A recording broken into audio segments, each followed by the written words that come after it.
Hello, welcome to the A Book a Day channel. In this episode, the book I'm going to interpret for you is called How to Make Anyone Fall in Love with You. This book can be called a miraculous book because it has held the top spot on the best-selling ebooks chart for the longest time in history. Since September 2019, this book has been at the #1 position on the ebook chart, with only a few brief moments when other books temporarily took the first place. Most of the time, this book's position at #1 was unshakable. At first glance, the title of this book made me and many of my friends look down on it, but later we couldn't resist reading it. As we read, we found it inspiring, and after finishing it, we truly felt that this book is a good one worth recommending to more people. This book not only provides practical dating techniques, but also conveys a positive and healthy view of love. Whether you are single or already have a partner, you can gain more insights about love from this book. Next, I will divide it into 3 parts to interpret this book for you. I will choose 3 keywords from the book which the author considers to be the most important in the entire process of 2 people going from knowing each other to falling in love, being together, and continuing their love journey. Part 1. The first keyword is similarity, which is the most crucial keyword in the process of 2 people going from the initial meeting to developing love. Yes, this may come as a bit of a surprise, but all scientific studies on initial attraction reach the same conclusion. It depends on how much a stranger can make us feel similar to ourselves, whether we will develop a positive impression of them. There is an old Chinese saying that describes a good marital relationship as the chin and sao harmonize coincidental or not. This book also uses a similar metaphor. The human soul is a delicate instrument that is always keenly seeking resonance with others. That's why when we describe feeling a lot of common ground with someone we meet for the first time, we say an instant connection, or like we've known each other for ages. Even in the novel Dream of the Red Chamber, when Jia Bao first sees Lin Dao, he blurts out, "I've seen the sister before." Various literary works on love depict such scenarios of an instant connection, which proves that similarity indeed plays a significant role in a romantic relationship. You might ask, does that mean I just have to wait every day until I meet that person who feels familiar to me and they will be my true love? This book tells us that we don't have to be so passive. We can actively seek out similarities between ourselves and others. And at crucial moments, we can use certain methods to remind the other person of the similarities between us. When both of you feel a stronger sense of similarity, it becomes easier for you to come together. To discover similarity, you first need to understand what kinds of similarities exist. In this book, the author divides similarity into 3 levels that deepen as people get to know each other.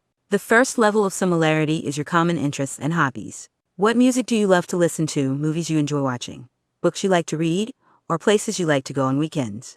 The second level of similarity is what we often refer to as alignment of values. It involves your beliefs and behavioral patterns, how you perceive the world. The third level of similarity is your views on love, what you believe love and marriage should be like deep within your hearts.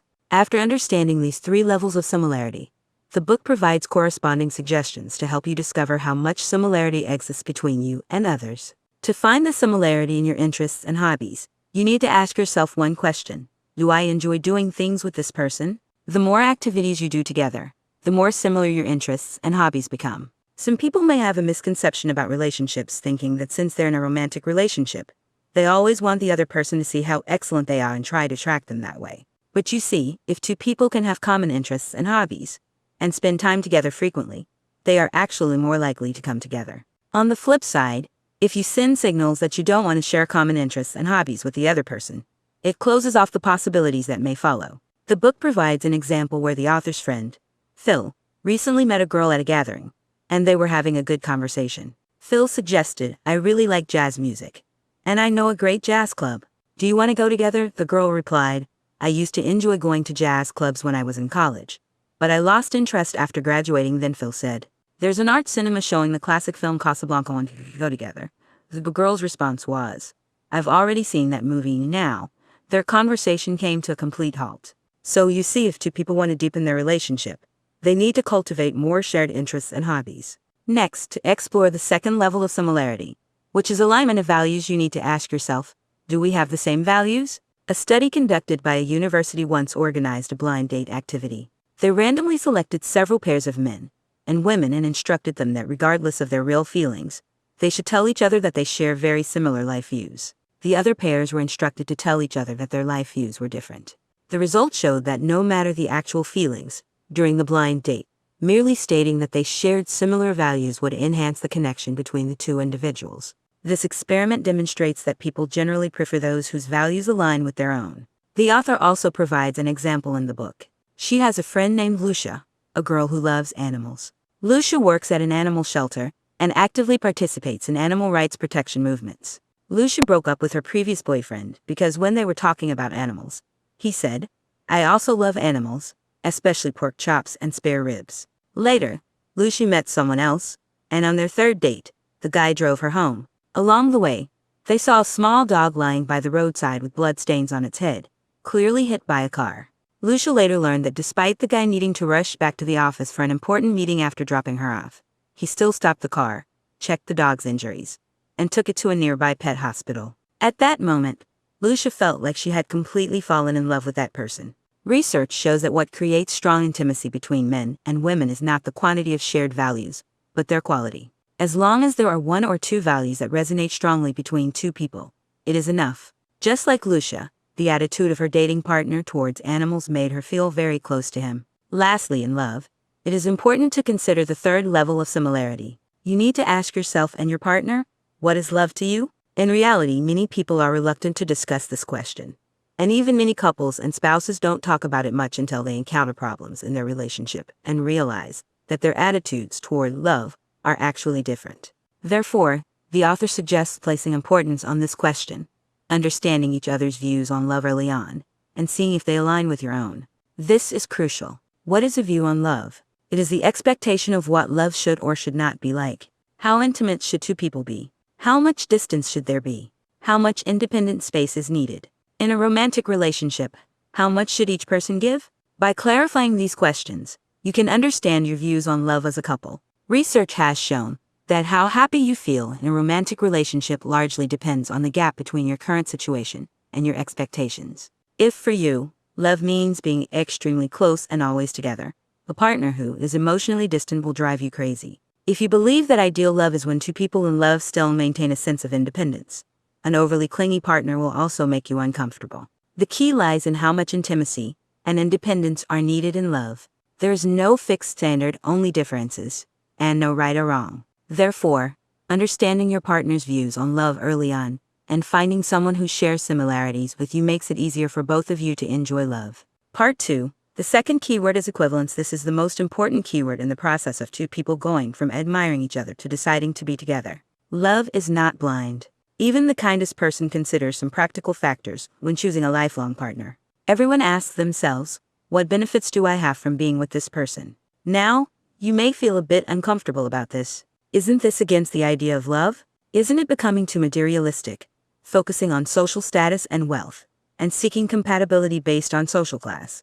Don't worry, the evaluation dimensions are not that narrow. In this book, 6 main factors are listed: appearance, wealth, status and fame, knowledge, personality, and character. Now, I have 2 good news to share with you. To interpret this book, I conducted a small survey on a knowledge-sharing platform, where hundreds of users shared their own standards regarding these 6 factors. And here's the first good news. According to the results, appearance, wealth, and status are not decisive factors. Most people value knowledge, personality, and character more. One of my male friends shared his criteria, and his answer was quite interesting. He ranked appearance as the first factor, but his reasoning was that he believed the other factors could be improved through learning. So as long as a person is good-looking and loves to learn, that would be enough for him. Now, here's the second good news. The actual situation may be even more optimistic than my friend imagined. Even the attractiveness of appearance can be improved through learning. A TV company in the United States once conducted a show where a beautiful actress stood by the roadside,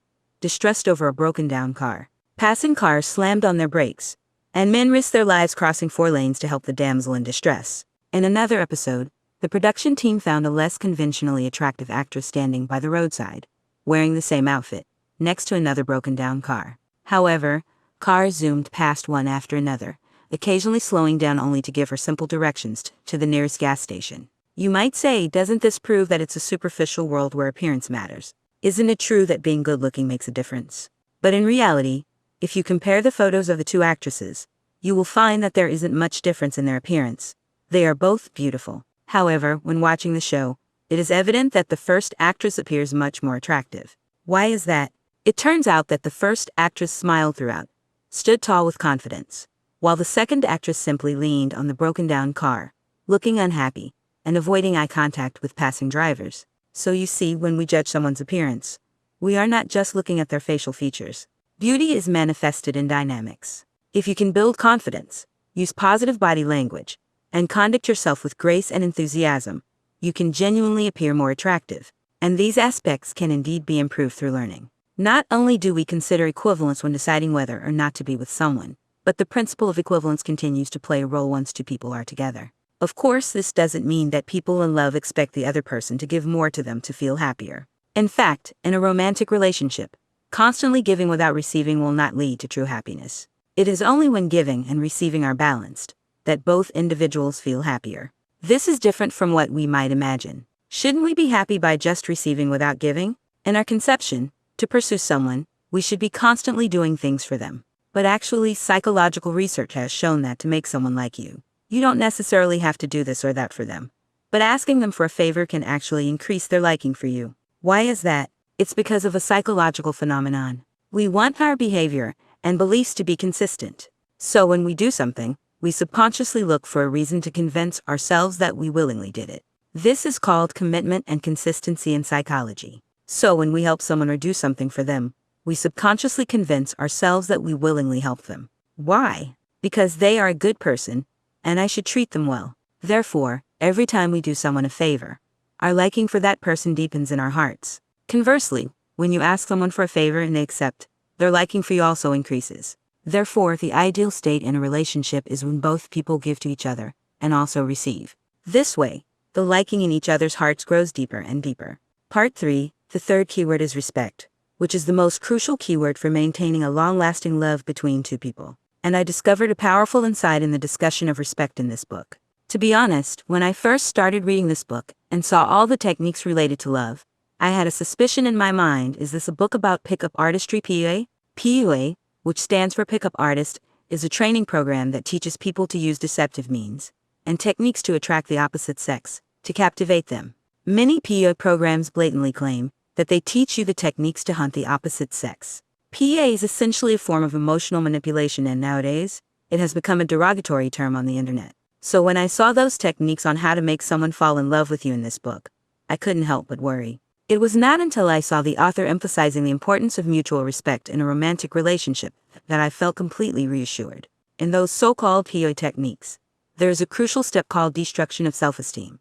After the person who is hunting the opposite sex has gone through the initial phase of sweet words and agreeableness, they will find an opportunity to suddenly change their attitude and unjustly criticize their target, accusing them of deceiving and disrespecting them. Through this process, they try to gain control over the relationship by occupying a higher position. If the other person, in order to salvage the relationship, is willing to compromise their self-esteem, they unwittingly fall into the trap and become emotionally controlled. You will notice that there is a key premise here. PUA exploits a common psychological error in people, which is the belief that in order to gain more self-esteem in love, one must trade off the other person's dignity. In their view, in a romantic relationship, one person must have lower self-esteem. But is that really the case? Is it possible for both individuals to maintain high self-esteem in a romantic relationship? This is the most impressive aspect of the book, How to Make the Person You Love Fall in Love with You. Behind all the techniques in this book lies the fact that two people can simultaneously maintain high self-esteem and enjoy love and intimacy together. So, how do you do it specifically? The book mentions that the key is to learn to give the other person a self-esteem massage. How do you do this self-esteem massage?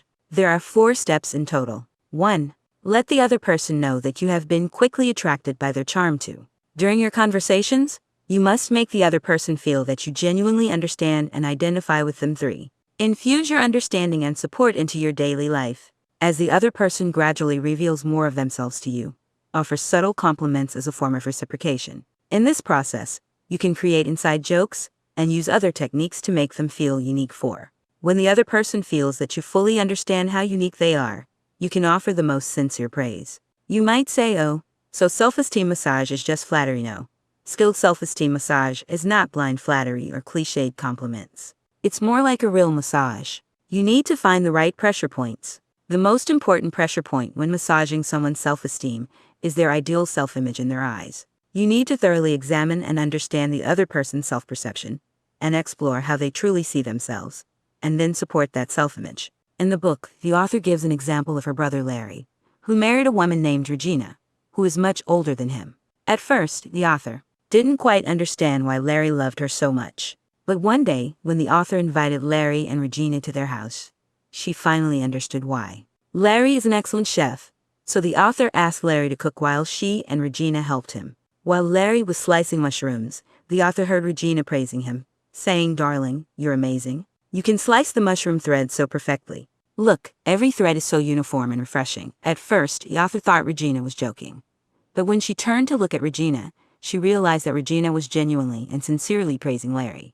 In that moment, the author understood that as a chef, Larry must attach great importance to his knife skills. So Regina's praise was genuinely supporting Larry's ideal self-image. It's no wonder Larry loved Regina so much. In addition to providing genuine compliments, this book also offers a particularly useful suggestion, which is learning how to respond to compliments. This is especially important for Chinese people because in our culture, humility is valued. So when we receive compliments, our typical response is to feel embarrassed and say things like, "No, not at all, or you're too kind." Americans are slightly more open, but their typical response is usually just a simple thank you, and that's it. But neither of these is the best response. The author gives an example of the French, who have a different habit. When they receive a compliment, instead of saying "you're too kind" or "thank you," they say, "I'm glad you noticed that. You're amazing." You see, this is a positive response to compliments. The other person's compliment supports your ideal self-image, making you believe that you are a unique individual. And your positive response supports the other person's ideal self-image, because it makes them believe that they are someone who is good and noticing others' strengths. When self-esteem massage and positive responses are combined, every compliment and communication becomes nourishment for both parties. I compliment you, making you believe that you are unique, and you respond to me, making me believe that I have a keen eye for discovering others' strengths. A poet once wrote, "There is no love in this world that is worth losing oneself for." Similarly, there is no love in this world that is worth losing one's self-esteem for. Love is not a zero-sum game of self-esteem. In a beautiful love, both individuals must uphold each other's self-esteem. To summarize, in this book, How to Make the Person You Love Fall in Love with You, the three most important keywords for a good love relationship are similarity, equivalence, and respect. During the process from the initial acquaintance to the emergence of love, the most important keyword is similarity. The similarity between people can be observed in three aspects: shared interests, shared values, and shared perspectives on love. The more similarities there are, the easier it is for two people to come together. From the emergence of love to the decision to be together, the most important keyword is equivalence. The more equivalent the traits of two individuals are, the easier it is for them to come together. These traits include appearance, wealth, social status, knowledge, personality, and character. The good news is that these traits can be improved through learning. Even appearance can be enhanced through learning. The principle of equivalence continues to play a role once two people are together. When both individuals give and receive in a balanced manner, they feel happier. The ideal state in a relationship is when both people give to each other and receive. This way, the liking in each other's hearts grows deeper and deeper. The key to maintaining a long-lasting love between two people is respect. Love is not a zero-sum game of self-esteem. Learning how to give a self-esteem massage and responding positively to compliments allows both individuals to nurture each other. In this way, they can both maintain high self-esteem and enjoy the beauty of love together. A colleague of mine really likes this book because she read it many years ago, and it shaped her perspective on love. So I asked her, what was the biggest inspiration this book gave you? Her answer was that in love, we need to be sincere. At first glance, this answer may sound like a cliche, but upon closer reflection, it's true. In the short term, we can indeed disguise ourselves to make ourselves appear similar to the other person, equivalent to them, and more respectful. But love is about long-term companionship and being authentic. Pretense cannot last. So to obtain love, the old saying still holds true. There's no path that leads to sincerity because sincerity itself is the path. All right, that concludes the essence of this book. Congratulations on finishing another book.